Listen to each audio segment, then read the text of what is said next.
I am Dungeon Thrasher Lenny Blade, and this is the Dungeons and Thrashers show, and more specifically, this is Adventures in Middle-earth, Part 8. And we have come all the way to the Bree-Land region guide.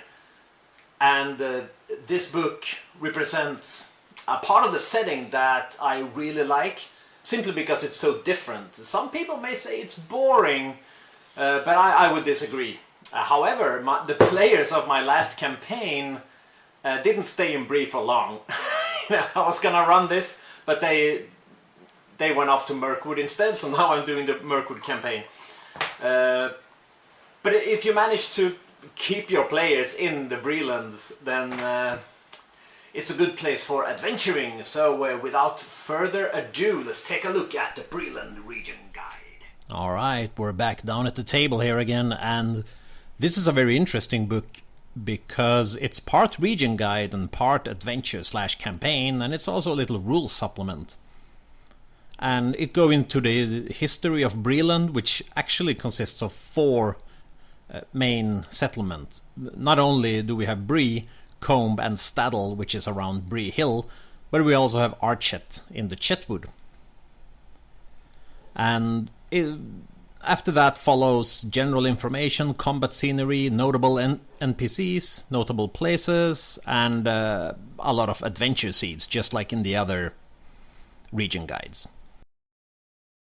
And many Middle-earth fans will be happy to hear that there's a whole 7 pages dedicated to the Prancing Pony alone, and that includes maps and tables for who's in there at the moment, how you will deal with audiences in the Prancing Pony and so on.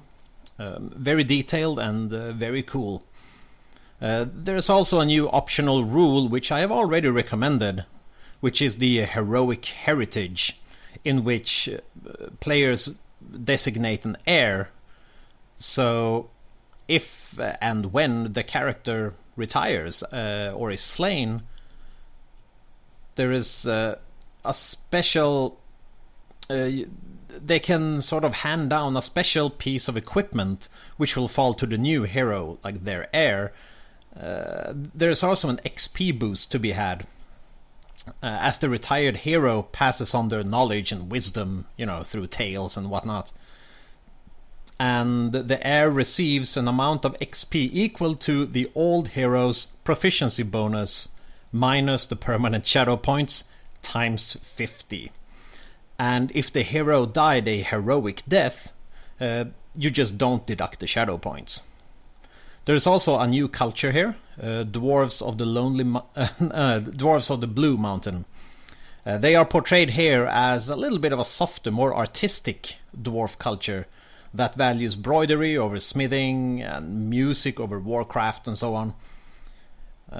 So I think the Blue Mountain dwarves, they seem a little bit boring, but because when you think about, if you want to play a dwarf, you want to play, a martial character, right? Whereas the Blue Mountain dwarves are depicted here as a little bit more artistic, a little bit more sort of softer. There are also a lot of other things here. We have 6 new Fellowship Phase undertakings, including the excellent Write a Letter, which I've talked about earlier. And if you're a Dunedain, you can also guard Bree and the Shire, and that's an undertaking that I think just reeks of Tolkien. It's very thematic. You can also receive the title as a regular at the Pony, which is also just fits the setting perfectly, and mechanically it means that you never have to pay for food, drinks or lodging at the Pony. This book also includes combat scenery for fighting in towns, which you should take note of, because I will recommend it later when we dive into the Lonely Mountain region guide and the Erebor Adventures, because where that sort of part of the setting takes place is a lot more urban settings, like for example Dale and Lake Town. So these pieces of combat scenery will definitely come into play there. There's also a little bestiary or bestiary as well, and of course some more detailed journey events tables that are tailored for the Bree-Land. And then we come to the 3 adventures proper, and I feel they are very much in the vein of The Hobbit, more so than Lord of the Rings. Maybe they are a little bit darker. I will not spoil anything here, but if you have a bunch of players that know The Hobbit and that really like the tone of The Hobbit, then these 3 adventures are perfect for that. They go from about 1st to maybe 5th level.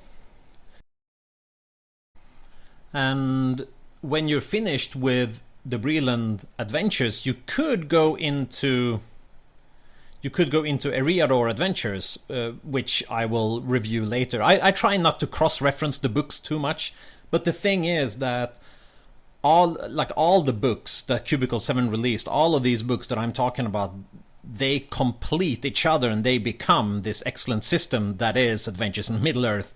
So I'm trying not to cross-reference too much, but sometimes I just can't help myself, because they all the books are connected, So anyways, back to the Bree-Land as a setting. I think it's a very cool setting simply because it has this false sense of security, because of course it's not safe, but at least the Rangers of the North keep these parts of Middle-earth somewhat safe. But once in a while, a troll will walk down into the settlements, and there are undead, of course, in the Barrow Downs, and other things. There are unsavory characters in Bree as well, even at the Prancing Pony. The Shadow has spies everywhere.